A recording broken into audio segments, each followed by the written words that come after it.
Bonjour à tous, donc nous voici pour la correction des exercices à faire pour le vendredi 15 mai. Alors le premier, c'est un exercice avec des fractions, donc calcul avec des fractions. Hein. Il y a addition, soustraction, multiplication, division, mais également un peu de puissance. Voilà, on cumule un petit peu tout, comme les dernières fois. Le deuxième, par contre, il avait un intérêt, le but c'est de faire la réciproque Thalès, mais essayer de s'apercevoir qu'il va manquer en plus une certaine notion en plus de fractions égales. Là, c'est ce sur quoi on va poindre dans cet exercice-là. Alors, j'en parlerai pas dans la vidéo de cours qui vient, mais en fait, j'en parlerai dans la prochaine vidéo, enfin la vidéo d'après, qui parlera de comment rédiger vraiment cette fameuse réciproque du théorème de Thalès. Donc, on verra une histoire d'ordre des points dont on parlera tout à l'heure. Et le dernier, c'est un exercice purement sur Thalès qui est sorti d'un brevet. Voilà, je sais plus quelle année, 96 si je me souviens bien. Qu'est-ce que j'ai 96 2016 si je me souviens bien. Voilà, c'est un exercice qui a été utilisé lors d'un brevet. Alors, on est parti. On commence par calculer avec nos fractions. Donc, nous avons une soustraction, une multiplication, une soustraction, une division. Attention, c'est tentant de faire 7 cinquièmes moins 2 cinquièmes, sauf que j'ai une priorité ici dans la multiplication. Donc, je dois faire la multiplication en premier, et je dois faire la division également en premier. Bon, on est parti, hein. 7 cinquièmes, il bouge pas parce que lui, je peux pas le faire tout de suite. 2 cinquièmes fois 3,5, pensez bien à simplifier, hein, parce qu'il simplifie comme il faut. Donc ça me fait directement 3 cinquièmes. Et puis le dernier, donc là, c'est une division. Donc pour diviser par une fraction, je garde la première fraction, la même. Mais au lieu de diviser par 2 septièmes, je vais multiplier, mais par 7 demi. Donc n'oublie pas, la division devient une multiplication, sauf que j'inverse l'opération. Voilà. Et ensuite, je verse la fraction, je veux dire. Et ensuite, alors on va regarder, je peux faire ça, hein, je dois faire ça, mais après, une fois que j'aurai fait ça, je vais faire ça, moins ça, moins ça. Donc autrement dit, je peux commencer par faire ça. Pourquoi je dis ça? Parce que justement, ça va plutôt simplement. 7 cinquièmes moins 3 cinquièmes, ça fait directement 4 cinquièmes. Voilà. Et ça n'influence pas le résultat là, donc en fait, je peux les faire indépendamment l'un de l'autre. Voilà. Donc j'ai commencé par faire ceci, et puis pour la deuxième fraction, pensez à simplifier un petit peu avant. 4 et 2, ils sont dans la même table, la table du 2. Donc, j'espère par 2, il me reste 1, j'espère par 2, il me reste 2. Enfin, quand je dis reste, hein, ça fait, quoi, plutôt. Quand j'espère par 2, ça fait 1, quand j'espère par 2, ça fait 2. Et pour finir, il me reste 2 fois 4, ça fait 2 fois 7, ça fait 14, et 3 fois 1, 3. Et pour finir, il me reste plus qu'à faire cette soustraction-là. N'oubliez pas que pour faire cette soustraction, il va falloir que je mette au même dénominateur, donc il faut un multiple de 3 et de 5, puisque ce sont les deux dénominateurs que j'ai là. Et bien le multiple de 3 et de 5, le plus simple, ça va être 15, donc je mets 15. Et maintenant, ce que j'ai fait en bas, je le fais au-dessus, c'est-à-dire que, par combien j'ai multiplié 5 pour obtenir 15? J'ai fait x3. Donc pour ne pas changer cette fraction-là, enfin pour faire que cette fraction-là et celle-là ce soit la même, si je multiplie par 3 en bas, il faut que je multiplie par 3 au-dessus. Ça me fait 12. La deuxième, j'ai multiplié par 5 en bas, donc je multiplie par 5 au-dessus. Et voilà ce que ça me fait. Plus qu'à faire la soustraction. Alors, 15, il reste au dénominateur. Et maintenant, j'ai 12 moins 70. Alors, ça fait moins 58. Alors, je rappelle, le moins, on peut le mettre devant, on peut le mettre au-dessus. C'est la même chose. Bon, on arrive à moins 58 15e. Passons au deuxième calcul. Alors, nous avons une puissance, donc je rappelle que 2 tiers puissance 3, ça veut dire 2 tiers fois 2 tiers fois 2 tiers, et puis divisé par 28,45, ce sera comme multiplié par 45 28e. Je fais tout d'un coup, c'est pratique. Si vous l'avez fait en plusieurs étapes, c'est très bien. Au passage, on peut remarquer que ça va me faire 2 fois 2 fois 2 au-dessus. 2 fois 2 fois 2, ça fait 8. Autrement, et puis en dessous, 3 fois 3 fois 3. Hein. Alors, je rappelle, 2 fois 2, 4 fois 2, 8. Et puis 3 fois 3 fois 3, ça fait 3 fois 3, 9. Et 9 fois 3, 27. Donc, ce que j'ai comme calcul au départ, le 2 tiers puissance 3, en fait, c'est comme faire 2 puissance 3, parce que 8, c'est bien 2 puissance 3, et 3 puissance 3 en dessous. Autrement dit, une façon de voir, c'est que 2 puissance 3, 2 tiers puissance 3, c'est 2 puissance 3 sur 3 puissance 3. Il y a une histoire en fait de distributivité de la puissance par rapport à la fraction. Voilà, je veux pas juste un petit détail, voilà, si vous en souvenez c'est très bien, ça peut vous être utile pour plus tard, mais c'est juste un petit point de détail. Allez, on continue ici, on regarde maintenant, avant de faire la multiplication, on va essayer de simplifier. Alors, est-ce qu'il y a des choses qui simplifient? Oui, si vous regardez, 8 et 28 sont dans la table du 4, donc je divise par 4 les deux nombres. 28 divisé par 4, ça fait 7. 8 divisé par 4, ça fait 2. De la même façon, 45 et 27 sont dans la table du 9, donc quand je divise par 9, ça fait 5. Quand je divise par 9, ça fait 3. Et regardons ce qu'il me reste. Ça fait 2 fois 5, 10 au-dessus, et 3 fois 7, 21 au dénominateur. Voilà, si vous n'avez pas simplifié directement aussi vite, peut-être que vous avez, avant de diviser par 4, ce truc-là, vous avez peut-être divisé par 2, mais ensuite les deux nombres, vous pouvez encore les diviser par 2. Donc quoi qu'il arrive, vous tombez à la fin sur le même résultat. Et donc on arrive à 10 21e. Le petit dernier calcul, c'est une fraction avec au départ une soustraction au numérateur divisé, sur 20. Alors, on est parti. Il va falloir que je commence par faire mon numérateur. Donc, il me faut, pour commencer, un multiple de 8 et de 12. Alors, si vous cherchez un multiple... Alors, le 20, il va pas bouger. Hein. Si vous cherchez un multiple de 8 et de 12, j'ai écrit n'importe quoi. On s'en fait. C'est sur 20. Donc, au numérateur, il me faut un multiple de 8 et de 12. Alors, soit vous pouvez vous dire, oh, bah, je fais 8 fois 12, c'est 96, ça va marcher. Sauf que si vous regardez, il y a un multiple qui est beaucoup plus simple, qui est 24.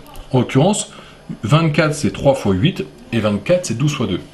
Si vous n'avez pas trouvé 24, vous allez peut-être trouver un autre nombre plus grand, 48, 96, enfin il y en a d'autres. Hein. Mais à ce moment-là, il faudra simplifier à la fin. Donc ça reviendra au même, sauf que le 24 nous permettra de ne pas simplifier. Vous allez voir, il va être vachement pratique. Alors maintenant, une fois que j'ai multiplié par 3 au dénominateur, je dois faire pareil au numérateur, comme tout à l'heure. J'ai multiplié par 2 au dénominateur, je dois faire multiplier par 2 au numérateur. Au miracle, je me retrouve avec au numérateur 15 24e moins 14 24e. Bon bah ça fait un 24e. Le tout sur 20.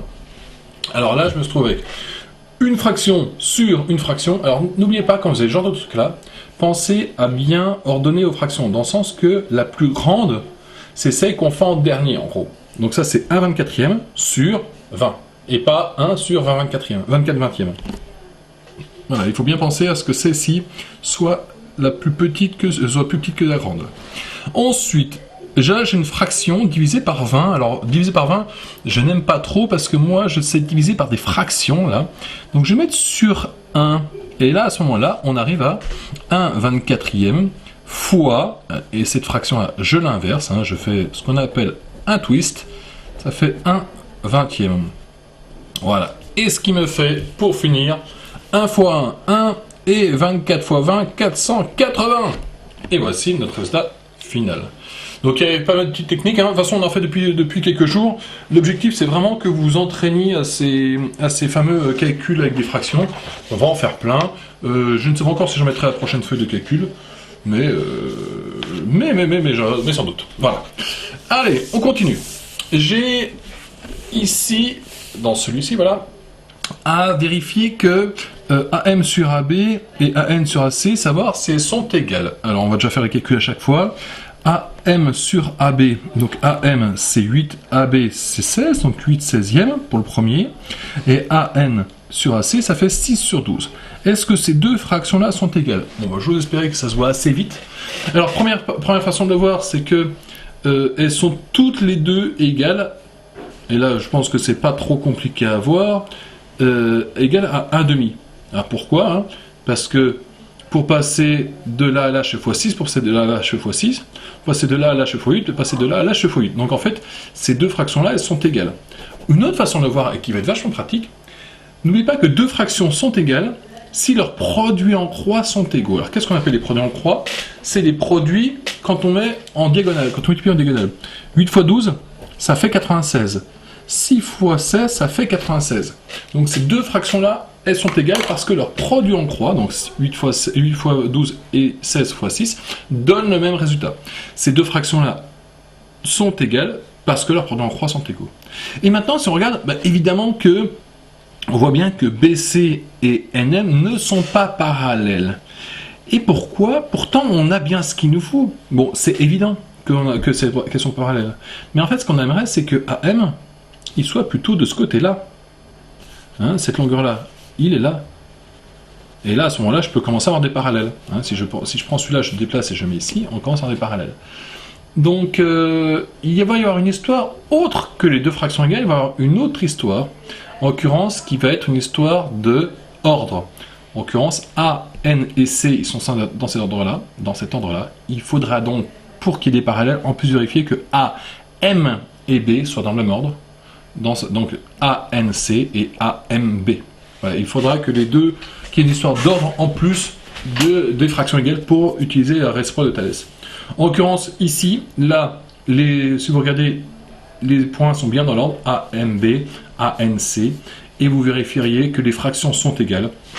Donc, on a des parallèles. Voilà. Je voulais juste vous montrer un exemple, ici, qui fait qu'on a bien deux fractions égales, et ben voilà, il y a une histoire de pas de parallèle, et d'où ça vient? Ben, pas de parallèle parce qu'on n'a pas un ordre, on n'a pas les lettres dans le bon ordre. Voilà. Ce sera juste un petit truc à vérifier en plus, hein. Voilà, c'est pas compliqué. Souvent, en fait, ça se voit à l'œil nu. Donc, mais vous verrez que dans la façon d'écrire la réciproque de Thalès, on fera cette petite remarque quand même. Passons au dernier exercice. Donc lui, il était assez rapide, hein, puisque nous avions une course cycliste qui s'est déroulée. On a un avion et deux hélicoptères et deux motos. Alors, ce qu'on nous donne, on est parti. On nous dit bien que là, ils sont alignés. Ici, ils sont alignés également. Et en fait, la question qui va se poser, c'est est-ce que là, j'ai des parallèles? Alors, qu'est-ce qu'on a comme longueur? AM. Alors là, c'est AM. C'est là. Donc j'ai 1 km. Tout là. Oh, je vais mettre en mètres, hein, parce qu'il y a des choses qui vont être en mètres. AN, c'est également 1000 mètres. C'est vrai que la figure, j'aurais dû l'agrandir un petit peu. J'ai sorti directement d'un exercice de brevet et j'aurais dû vérifier que les lettres, on les voyait un petit peu mieux. Mais enfin, c'était expliqué là. Hein, parce que c'était le point A, les points L et N et tout ça. Ensuite, HL, 270 mètres. Donc là, j'ai 270 mètres. AH et AL, que je vous dise pas de bêtises, c'est lequel AL? Le premier hélicoptère, donc c'est 720 mètres et 720 mètres. Voilà, on va y arriver. Donc, relevez la phrase annoncée qui vient d'affirmer que les droites LH et MN sont parallèles. Bon bah en fait, vous l'avez directement là. Hein. On considère les deux hélicoptères se situent à la même altitude. Donc si ils sont à la même altitude, c'est qu'en fait on est dans ce cas-là. Hein. C'est-à-dire que là, quand je prends cette distance-là, c'est la même. Cette distance-là, c'est la même. Hein. Là et là, c'est la même chose. Autrement dit, si le sol est bien plat, bon, c'est bien le but, hein, on se retrouve avec un rectangle. Voilà. Puisque j'ai deux côtés qui sont parallèles et de même longueur. Et en plus, j'ai un angle droit. Donc, c'est un rectangle. Et pour finir, calculer les distances MN entre les deux motos. Donc là, c'est du Thalès. Hein. On a 720 sur... Alors, enfin, voilà. Ça fait ça sur ça, ça sur ça sur ça, ça sur ça, ça sur ça. Hein. Donc, notre Thalès va nous donner 720 sur 1000 égale 270 sur ce que je cherche, à la distance entre les deux motos. Prenons en croix et fini. Voilà, ce qui m'intéresse, c'est plutôt concept. Hein. Voilà. Vous vérifierez le calcul, vous ferez vous-même le calcul. Hein. Il suffit de faire 270 fois 1000 divisé par 720. Et comme je n'ai pas envie de prendre ma calculatrice et pas envie de prendre non plus mon smartphone pour faire le calcul, et ben je vous laisse avec ce calcul-ci. Voilà. Ce qui m'intéressait, c'était juste cette histoire de... Ben voilà, Thalès, on va la retrouver dans quelques exercices, notamment dans un exercice de brevet. Il n'était pas forcément compliqué, hein. Et puis voilà, la façon d'écrire Thalès, on l'a déjà vu. Donc maintenant, ce qui nous intéressait, nous, ça va être, mais cette réciproque de Thalès, qu'est-ce qu'on va bien pouvoir en faire? Et bien ça, rendez-vous au prochain cours. A plus tard!